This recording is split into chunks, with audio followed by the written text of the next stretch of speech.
Hello மக்களே, என்ன சொல்லியதுன்னே தெரியல மக்களே. இன்னைக்கு ஒரே அலைச்சல் கேட்டியலாம். காலம் போனது இப்பதான் வந்தது. அப்படின்னா நேற்றுக்கு இன்னைக்கு மோஷன்ல கொஞ்சம் பிளட் போச்சு. அது ஃபர்ஸ்ட் ப்ரெக்னன்சி டைம்லயும் இருந்துச்சு. அப்பவே எனக்கு ஐபிஎஸ் உண்டு. அப்போ ஐபிஎஸ் ஸ்டார்டிங் ஸ்டேஜ். இப்போ முட்டி போயில இருக்கு. இருந்தாலும் இந்த மாதிரி சிக்கல் வரும்போது வச்சுட்டு இருக்க பார்த்து அதுக்கு ஏற்ற டேப்லெட் போடணும். இங்கதான் கொஞ்சம் அப்படி இருக்கும். நார்மலா ஹெல்த்தா உள்ளவியலுக்கு ஒன்றும் இல்லை. செக்அப் பண்ணணும், ஸ்கேன் எடுக்கணும், விட்டமின் டேப்லெட் மட்டும் சாப்பிடணும். நமக்கு அப்படி இல்லை. இந்த மாதிரி குழப்பங்கள் வரும்போது அதுக்கெல்லாம் டேப்லெட் எடுக்கணும். இதில் வேற என்ன, இன்னொரு ஹாஸ்பிட்டல் போனாக்கல இந்த டேப்லெட் நிறைய ஐபிஎஸ்க்கு வேண்டி எடுத்தேன். குழப்பமாகவே இருந்ததுன்னு சொன்னேன் இல்ல. கேஸ்ட்ராலஜி குடல் சம்மந்தப்பட்ட டாக்டர்கிட்ட கேளுங்க, கேட்டுட்டு முடிவெடுக்கலாம். வேண்டான்னு சின்ன அபாஷம் பண்ணலாம் அப்படின்னு எல்லாம் சொல்லிச்சு. அந்த டென்ஷன்ல இருந்தோமா. பிறகு இப்படி மோஷன் வேற பிளட் போச்சு. அந்த இதில் சரி போவேன்னு சொல்லிட்டு ஒரு பெரிய ஹாஸ்பிட்டலுக்கு போனோம். சென்னையில் உள்ள ஒரு ஹாஸ்பிட்டலுக்கு தான் போனோம். ரொம்ப லாங் கேட்டல, 1 hour மேலே ஆகும். அதுலேயும் மனுஷனுக்கு டயர்டாச்சு கேட்டல, ரொம்ப அலைச்சல். போய் கைனகாலஜிஸ்ட் மேம பார்த்தாச்சு. ஆல்ரெடி அந்த ஹாஸ்பிட்டலில் 1 year முன்னாடியே பிசியோட எனக்கு இருந்தப்போ ஸ்கேன் எடுக்க போனேன். அதே சேம் டாக்டராக தான் பார்த்தேன் இன்னைக்கும். பின்ன என்னாச்சு இப்படி சொன்னேன். பக்கத்தில் ஒரு ஹாஸ்பிட்டலுக்கு போனேன். ப்ரெக்னன்சி பாசிட்டிவ் வந்துச்சு. அதனால் ஐபிஎஸ் டேப்லெட் எடுத்தேன். பின்ன அலர்ஜிக்கு டேப்லெட், ஆன்டிபயோட்டிக் எல்லாம் எடுத்தேன். பேபி அஃபெக்ட் பண்ணுமா அப்படின்னு சொல்லிட்டு கேட்டேன். அவங்க பார்த்து பெருசா ஒரு ரியாக்ஷன் கொடுக்கல. இனிமே எடுக்காது அப்படின்னு சொல்லிட்டு சொல்லிச்சுன்னா. பின்ன எனக்கு இந்த ப்ரெக்னன்சி ஆனதுலேருந்தே அடிக்கடி அடி வேறு வலி, stomach pain right side left side சென்டர்ல எல்லாம் மாறி மாறி இருக்கும். அப்பப்போ இருந்துட்டே தான் இருக்கும். அதையும் பிறகு சொல்லி அதுக்கு டேப்லெட் கொடுத்தாங்க. பின்ன ஃபோலிக் ஆசிட் இங்கே எல்லாம் சின்னதை தருவாங்க. ஒரு 40 ரூபாய் வரேன்னு எனக்கு. ஆனால் இங்கே அப்படி இல்லை. ஒரு 200 சம்திங் பக்கத்தில் ஆச்சு. வேற டைப் ஃபோலிக் ஆசிட் கேட்டிங்களா? பின்ன இந்த மோஷனில் பிளட் போகிறது அப்படின்னு சொல்லி என்னன்னே தெரியல. ஆனால் ஃபர்ஸ்ட் ப்ரெக்னன்சிக்கு இந்த மாதிரி இருந்து அப்போ இது மாதிரி கைனகாலஜிஸ்ட் மேடம் தான் தந்தது. ஆனால் இங்கே இவங்க உடனே ஏதோ ப்ரெக்னன்சிக்கு வராமல் இருக்குமா. நான் முன்னாடியெல்லாம் நெட்டில் சர்ச் பண்ணி பார்க்கும்போது ப்ரெக்னன்சி டைமில் ஒவ்வொருத்தருக்கும் ஒவ்வொரு சிம்டம்ஸ் இருக்கும். அதே போல் எனக்கு இதுக்கும் இருக்கணும்னு நினச்சேன். ஆனால் ஃபர்ஸ்ட் ப்ரெக்னன்சியில் இருந்தேன். ஆனால் இந்த மேடம் இதுக்கு சம்மந்தமே இல்லாத மாதிரி ஐபிஎஸ் இருக்கிறதுனால ஒருவேளை அந்த இது என்ன சொல்லியது, இதை கேஸ்ட்ராலஜிஸ்ட்ட தான் காட்டணும், குடல் சம்மந்தப்பட்ட டாக்டர்கிட்ட தான் காட்டணும் அப்படின்னு சொல்லிட்டு சொன்னாங்க. பக்கம் ஆகி போச்சு. பின்ன என்ன செய்ய, திரும்பவும் இது பெரிய ஹாஸ்பிட்டல் சென்னையில் உள்ளது சொன்னேன்ல. ஸோ அதனால இங்கேயே கேஸ்ட்ராலஜிஸ்ட் டாக்டர் உண்டு. ஸோ அவங்க இன்னொரு பிளாக்ல உண்டு. அவங்கள்ட்ட அப்பாயின்மெண்ட் எடுத்து பிறகு அவங்கள பார்க்க போனேன். அங்கே போன பிறகு அவங்கள்ட்ட இப்படி சொன்னது, சடனாக இப்படி ப்ரெக்னன்சி இதாச்சு, இந்த டைமில் என்ன ஐபிஎஸ்சி ட்ரீட்மெண்ட் எடுத்தேன். அப்போ எல்லா மெடிசின் எல்லாம் காட்டின பிறகு சொன்னாங்க இனிமேல் இது எடுக்க வேண்டாம் அப்படின்னு சொல்லிட்டு. அங்கே பிறகு எனக்கு ஐபிஎஸ் அடிக்கடி கேஸ் ப்ராப்ளம் வரும், நெஞ்சு அடைச்சு, அப்போ நெஞ்சு வலி மாதிரி உயிர் போகும். ஸோ அதனால அதுக்கு மெடிசின் ஆல்ரெடி இருந்துச்சு. ஆனால் இந்த டைமில் அவங்க தரதானே எடுக்கணும். கேட்டேன், அதுக்கு கொடுத்தாங்க. பின்ன ஐபிஎஸ்க்கு கான்ஸ்டிபேஷன் மலச்சிக்கல் வருமே, அதுக்கும் டானிக் இருந்தா. ஆனால் இந்த டைமில் இது எடுக்க பாரு அப்படின்னு சொல்லிட்டு அதுக்கும் வேற கொடுத்துனேன். ஆனால் இந்த இதுதான் என்ன சொல்லியது, மோஷனில் பிளட் போகிறது இவங்களுக்கும் தெரியல. உடனே என்ன சொல்லியது கேட்டாங்க, ஐபிடியா உனக்கு அப்படின்னு. ஐபிடினா இரிட்டபிள் ஐபிடினா இன்ஃப்ளமேட்டரி பவுல்ஸ். எனக்கு ஐபிஎஸ் இரிட்டபிள் பவுல்ஸ் சின்ட்ரோம், இது இன்ஃப்ளமேட்டரி பவுல்ஸ். அதுக்கு பிளட்டில் மோஷனில் பிளட்டு போகும். நான் சொன்னேன் இல்லை மேம் எனக்கு ஐபிஎஸ் தான். ஒரு மனுஷனுக்கு திடீர்னு என்ன மாறும் என்ன வரையணும் ஒன்றும் தெரியாதான். எனக்கு இந்த 2 நாள் தான் இப்படி வந்துச்சு. இரவு திரும்ப மோஷன் போகிற வழியில் அப்போ பெரிய ஒரு கம்பியை வச்சு உள்ள பார்த்தெடுத்து அங்கே சொன்னாங்க பைல்ஸோ அப்படி ஒன்றும் இல்லையே, நார்மலாக தானே இருக்குது அப்படின்னு சொல்லி. பின்ன கொலனோஸ்கோப்பி எடுத்து அதை பற்றி கேட்டாங்க. நான் சொன்னேன் கொலனோஸ்கோப்பி குடல்ல எல்லாம் எடுத்து வேற ப்ராப்ளம் இல்லை, ஐபிஎஸ் தான் சொன்னாங்க அப்படின்னு. அதனால இவங்களுக்கு ஒரு இது இல்லையே, அதனால இந்த மோஷனில் பிளட் போகுது, அதுக்கு ஒன்றுமே தரல. கைனகாலஜிஸ்ட் மேடமும் தரல, இவங்களும் தரல. இனி அது என்ன செய்யுதுன்னே தெரியல கேட்டீங்களா. அப்படியே வச்சுட்டு இருக்கப்போ அது இனி பிரச்சனை ஆகுதோ இல்லை போக போக மாறுமா ஒன்றும் தெரியல. ஆனால் ஃபர்ஸ்ட்டு நான் ப்ரெக்னென்சியாக இருக்கும்போது ஹஸ்பண்டு கோயம்புத்தூர் இருந்தாங்க. அந்த டைம் அவங்க கூட தான் இருந்தேன். அப்போ அங்கே வேற ஹாஸ்பிட்டலு, அது ஒரு கவர்மெண்ட் ஆக்கும்.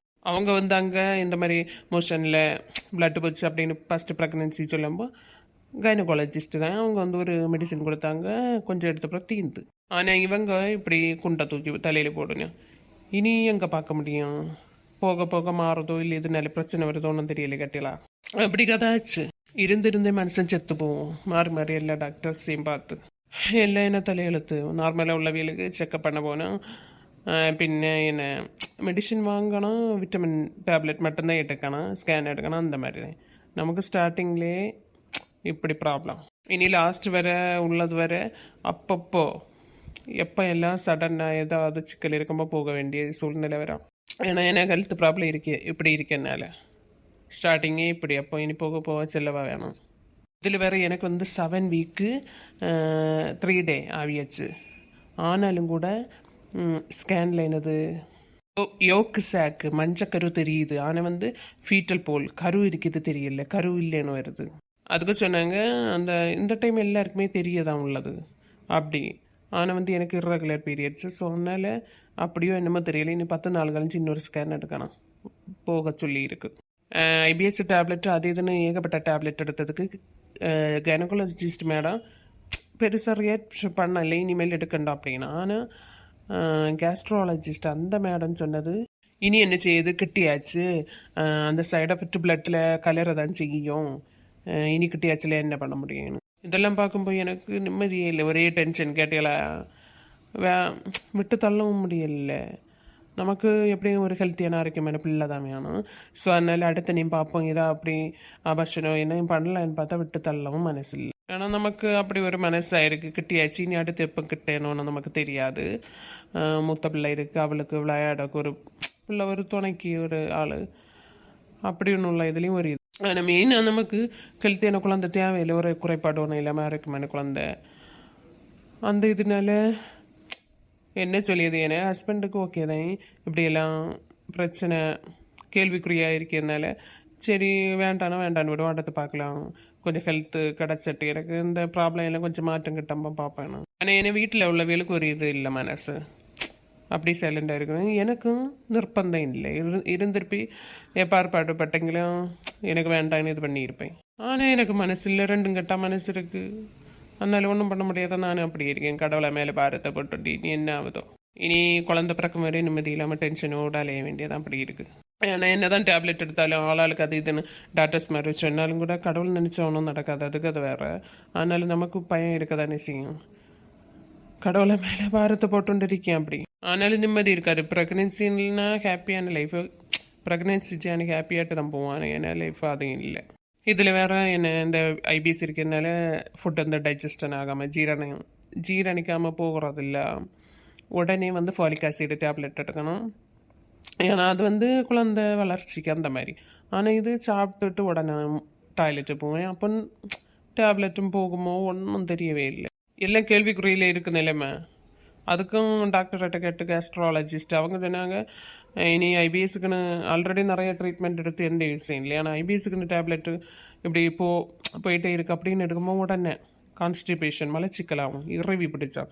ஸோ இந்த டைமில் அது ஒன்றும் எடுக்க முடியாது அப்படின்னு சொல்லிவிட்டுனு இனி சாப்பிடிய சாப்பாடு தான் தங்காது, அதனால குழந்தைக்கு சத்து இருக்காது, அதுவும் போகாது. டேப்லெட்டும் அப்படியே போகுதோ என்னதோ. ஆனால் உடனே நான் சாப்பிட்ட உடனே டேப்லெட் சாப்பிடுவோம், உடனே மோஷன் போவேன் இல்லை, ஒன்றும் தெரியல. கேட்டியெல்லாம் உயிரே போகுது. கடைசியில் குழந்தை நல்லபடியாக குறைபாடு ஒன்றும் இல்லாமல் கிடச்சிதா, இல்லை கூடவே வெயிட்டு அட்லீஸ்ட் ஒரு மாதிரி வருமா, இல்லை வெயிட் இல்லாமல் பிரச்சனை வருமா, அப்படி பலவித நிம்மதிக்காடோட இருக்கு மக்கள். ஆனாலும் தள்ளக்கு மனசே இல்லை. அதனால அப்படியே இருக்கும். என்ன ஆகுதோ போகுதான் தெரியும், கடவுளை கையில் தானே இல்லை. எல்லாரும் எனக்கு கடவுள்கிட்ட வேண்டிக்கோங்கோ. நான் இப்படின்னு எதிர்பார்க்கல. கட்டிலாம் அவளுக்கு வந்து 2 வயசு தான் பிள்ளைக்கு. அப்போ நான் என்ன நினச்சேன், எனக்கு வேற இந்த உடம்பு நல்ல சூழ்நிலை சரியில்லாதானே கொஞ்சம் மாற்றங்கள் வரட்டும், பின்ன அவளும் கொஞ்சம் வளருவா, அதுக்கப்புறம் ஒன்று கூட பார்க்கல. ஆனால் நம்ம கையில் இல்லை. நான் எல்லாம் கிட்டாதுன்னு நான் நினச்சேன், உடம்பு ஃபுல்லாக வியாதி, அதனால இப்போ கிட்டாது அப்படின்னு நினச்சோண்டா அசால்ட்டாக இருந்தது. பார்த்தா இப்படி கட்டி போச்சு. கிட்டினது கிட்டியாச்சு, இனி நல்லபடியாக கடவுள் தரணும், அதுதான் ஒன்று. ஆனாலும் என்னத்தை பலவித குழப்பங்கள் கேள்விக்குறியாட்டு எனக்கு சுச்சுவேஷன் இருக்கிறதுனால பயந்து நிம்மதிக்காடோட இருப்பு. என்னத்தை சொல்லியது, ப்ரெக்னென்சி ஜேர்னிக்கு ஹாப்பியாட்டு போகணுமா, எனக்கு வாழ்க்கை நிம்மதி இல்லாமையே போகுது மக்களே. ப்ரேயர் ஃபார் மீ மக்களே. இதுக்கு மேலே என்ன சொல்லியதுன்னு தெரியல கேட்டியலாம்.